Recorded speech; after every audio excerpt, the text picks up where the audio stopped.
L'affaire d'Amsterdam, c'est fou comment c'est une dinguerie ce truc. Vous allez le voir, le niveau de propagande, il est très très haut. Et puis évidemment, ça parle de foot, ça parle de critiques médias, ça parle de Palestine, donc on se devait d'analyser cette séquence incroyable au Canard réfractaire. Vous allez vite le comprendre, c'est une vidéo à partager sans modération. Alors, tout a commencé avec la télévision qui nous apprend une triste nouvelle. Il y a eu des attaques antisémites après un match de foot entre l'Ajax et Tel Aviv. Et tout ça s'est passé à Amsterdam. Un déferlement de haine dans les rues d'Amsterdam hier soir. Attends, pardon, juste, je suis le seul à trouver ça, mais insupportable, la voix qu'ils prennent, c'est ridicule en vrai. T'as vraiment l'impression qu'ils nous prennent pour des débiles et qu'ils font genre on le remarque pas, alors que, bon bref, on continue. Par des individus qui disent agir au nom de la Palestine. Cela visait les Israéliens. Les Juifs ont été attaqués parce qu'ils sont Juifs. Bon, que nous apprend ce mini-reportage infantilisant? Eh ben, que tu as eu des Juifs qui se sont fait taper dessus parce qu'ils sont Juifs après un match de foot. Donc imagine, tu connais pas l'histoire, tu regardes pas les autres médias indépendants, t'es pas abonné à Canard réfractaire, tu peux juste constater que, eh ben, ça craint, tu vois. Je veux dire, cette violence-là, l'antisémitisme à cause de pro-palestiniens, bah c'est nul quoi. Et surtout qu'il n'y a pas que les médias qui passent ça en boucle, t'as aussi les politicards qui vont dans ce sens-là. Le président israélien, par exemple, dit, je cite, « Nous voyons avec horreur ce matin les images et les vidéos choquantes que nous espérions plus jamais voir depuis le 7 octobre. Un pogrom antisémite qui se déroule actuellement contre les supporters du Maccabi Tel Aviv et les citoyens israéliens au cœur d'Amsterdam. » Et en France, c'est pareil, hein, t'as le ministre de l'Europe qui parle de chasse aux Juifs sur le sol européen. Macron, lui, dit que ça lui rappelle les heures les plus indignes de l'histoire. Donc oui, il compare ça au nazisme, c'est que c'est sérieux cette affaire quand même. T'as Ciotti, si on l'écoute encore, bah lui il parle de nuit de cristal et Retailleau, le ministre de l'Intérieur, d'actes barbares relevant de l'antisémitisme pur. Donc là, clairement, il n'y a pas de doute, ce qui s'est passé à Amsterdam, eh ben c'est grave quoi. Je veux dire, si tout le monde le dit, c'est que c'est vrai, non ? Non? Alors on va sortir un petit peu de la propagande et faire ce que les menteurs ne font jamais, c'est-à-dire parler du contexte. Au foot, il y a ce qu'on appelle des clubs de supporters. Ça, par exemple, ce sont les Ultras de Paris. Ils sont des milliers, ils sont super bien organisés pour mettre une méga ambiance dans le Parc des Princes à chaque défaite du PSG en Ligue des Champions. Et ça existe dans tous les clubs. À Brest aussi, par exemple, tu as un club de supporters qui mettent une méga ambiance à chaque victoire, eux, pour le coup, de Ligue des Champions. Et chacun de ces clubs de supporters, ils ont une culture, des pratiques qui leur est propre, avec des leaders et souvent aussi une idéologie politique. On peut retrouver par exemple des clubs de supporters racistes, tu vois, genre ceux à Madrid qui font des bruits de singes quand t'as Vinicius qui prend la balle. Et au contraire, t'en as d'autres comme à Paris qui affichent un magnifique tifo pour la paix en Palestine. Et en général, ceux qui viennent voir leur équipe à l'extérieur et plus encore à l'étranger, ce sont des clubs de supporters qui organisent le voyage et sont parfois aidés financièrement par le club. Donc si on revient à Amsterdam, on peut déjà préciser une chose qui a son importance. Les 3000 supporters israéliens qui sont venus,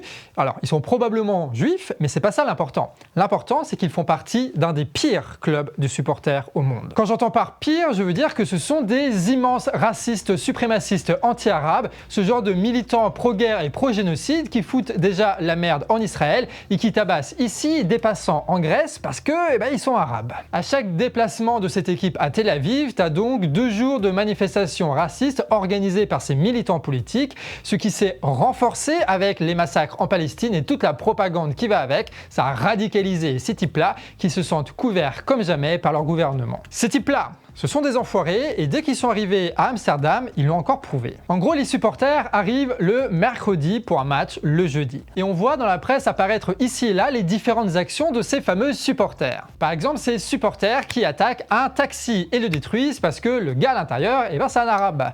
Là, par exemple, il déambule dans la rue et arrache un drapeau palestinien. Là, tu as le média britannique Sky qui parle de chants anti-arabes tenus par les supporters. Maccabi fans were filmed singing racist and anti-Arab songs.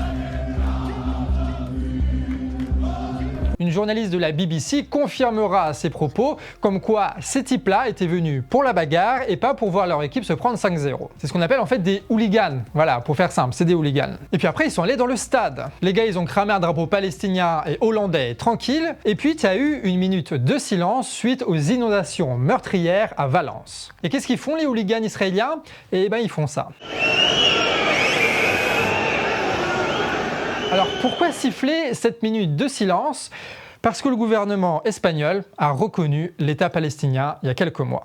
Voilà. Quand je vous disais que c'était des militants politiques, j'exagérais pas.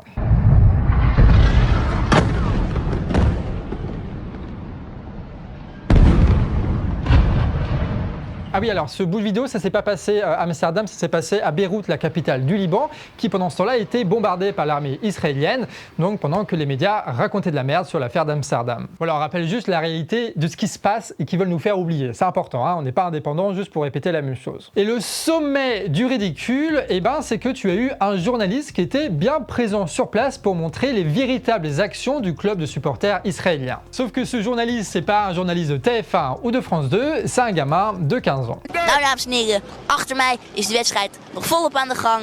Tel Aviv krijgt een pakje slaag, maar toch doet dat de sfeer niet ten goede. Ik ben benieuwd wat er gebeurt als ze nou eigenlijk naar buiten komen. We zijn net op Centraal en je merkt al eigenlijk dat de sfeer wat minder gezellig is.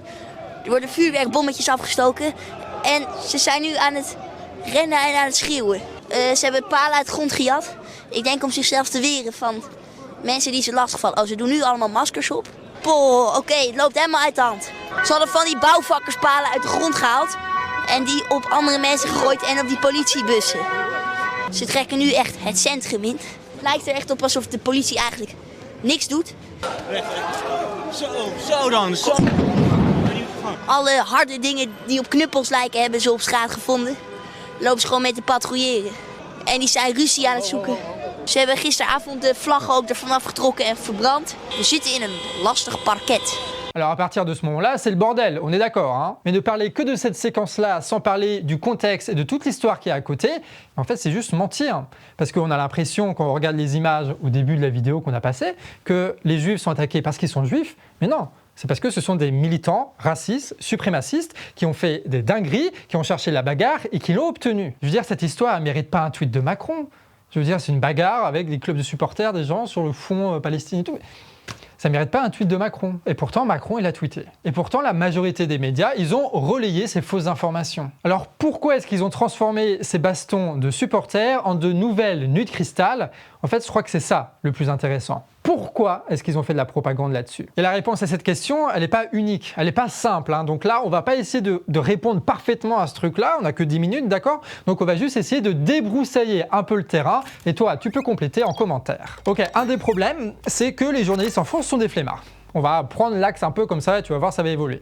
C'est des flemmards. Ils veulent pas enquêter. Je veux dire, ils vont pas chercher des témoignages contradictoires. Ils vont pas aller interviewer des gens. Ils vont pas aller sur place pour constater ce qui se passe. Et de toute façon, ils ont plus de correspondants à l'étranger, donc impossible de faire quoi que ce soit. Alors qu'eux, ils ont le budget, largement, pour le faire. Mais pourtant, ils le font pas. Il est donc plus simple pour eux de reprendre ce que disent les politiciens plutôt que de faire une analyse. Ça coûte moins cher. C'est ce qu'on appelle le journalisme de préfecture. C'est un moyen facile de faire de l'actualité puisqu'il suffit de reformuler ce que l'État et les autres médias disent. Et d'autant qu'ils font ce journalisme de préfecture en permanence. Donc ils ne vont pas remettre en question leur pratique d'un jour comme ça, contredisant tout le travail de propagande qu'ils ont fait jusque-là, sous les yeux bienveillants de leur patron milliardaire ou étatique. Ne pas oublier, les médias sont détenus par des milliardaires et par l'État, et ils en font des armes de propagande. C'est le principe de base. Alors qu'on peut faire des médias basés sur le don. Tu vois, Canard, médias basés sur le don, on peut faire des trucs comme ça. Mais eux, non. C'est pas leur boulot, c'est totalement différent.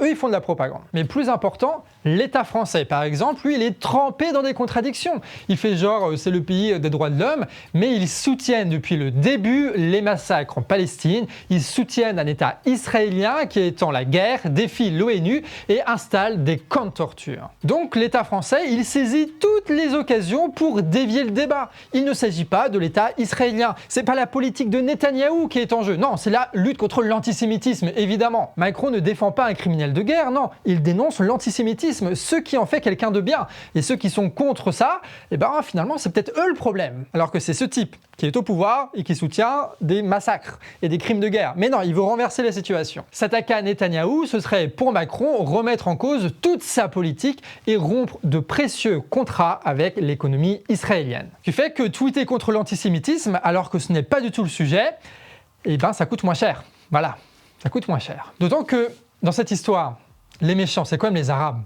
comment elle est présentée dans les médias, etc. Tu vois, c'est les Arabes contre les Juifs. Alors qu'en vrai, c'est un combat qui est politique et qui a dégénéré à Amsterdam, mais ils présentent les choses comme ça, parce que pour eux, c'est une forme d'investissement. Ces types au pouvoir-là, ils représentent les plus riches et les plus puissants de ce pays, ceux-là qui s'enrichissent comme personne, provoquent des guerres pendant que nous, on s'appauvrit et on nous empoisonne. Et ils sentent qu'il y a de la contestation, ils voient les manifs, ils voient l'impasse politique dans laquelle ils sont, ils savent qu'on est capable de bouger et qu'on l'a déjà fait. Ils savent que les conséquences de leur politique pourraient nous unir contre eux. Regarde les manifs en Martinique, regarde les manifs des agriculteurs, regarde les retours des appels des gilets jaunes, regarde les prix qui grimpent, les plans d'austérité via 49.3 en préparation. Alors s'ils peuvent plus nous convaincre, ils veulent nous diviser. Et c'est une des raisons qui pousse à investir tant d'argent, de temps et des propagandes pour nous dresser les uns contre les autres. D'où l'importance de ne pas tomber dans ce panneau et se rappeler qui dirige, qui prend les décisions et qui nous exploite. La meilleure réponse à donner à ces manipulations, c'est de lutter ensemble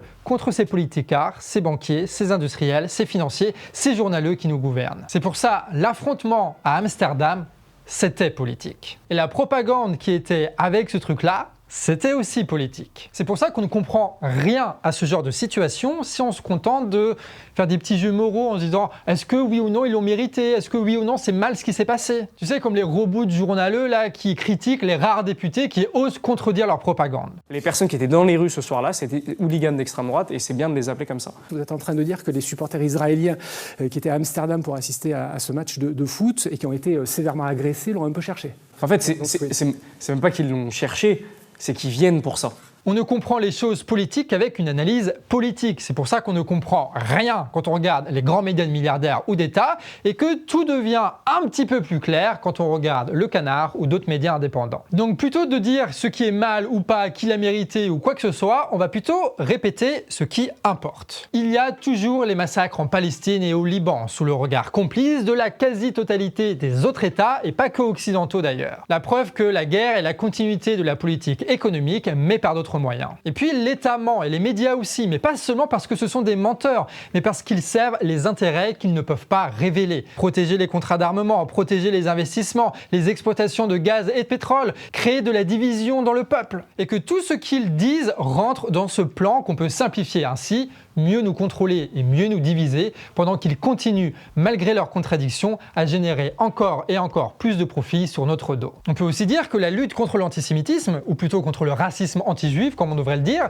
c'est quelque chose de réel. Mais la meilleure chose qu'on peut faire pour lutter contre ce racisme anti-juif, c'est de aussi lutter contre son instrumentalisation, notamment par l'État israélien et par l'État français, qui s'en sert pour mieux cacher leurs horreurs et leurs massacres. Il faut absolument couper le lien entre ces criminels de guerre et la religion juive. Alors ça réglera pas tous les problèmes, mais ça évitera au moins que les choses empirent. Et dernier point, si vous voulez vous informer correctement, il n'y a pas trop le choix que de passer par la presse indépendante. Et là au Canard, on a utilisé beaucoup de comptes Twitter qu'on vous met en description qui valent le coup et qui permettent de faire de la veille sur ce qui est en train de se passer. Et toi, qu'est-ce que tu penses de cette affaire Amsterdam? Dis-nous ça en commentaire. Partage aussi la vidéo si tu veux un peu lutter contre cette propagande. C'était le Canard Réfractaire, votre média de révolte totalement indépendant, sans milliardaires et sans subventions.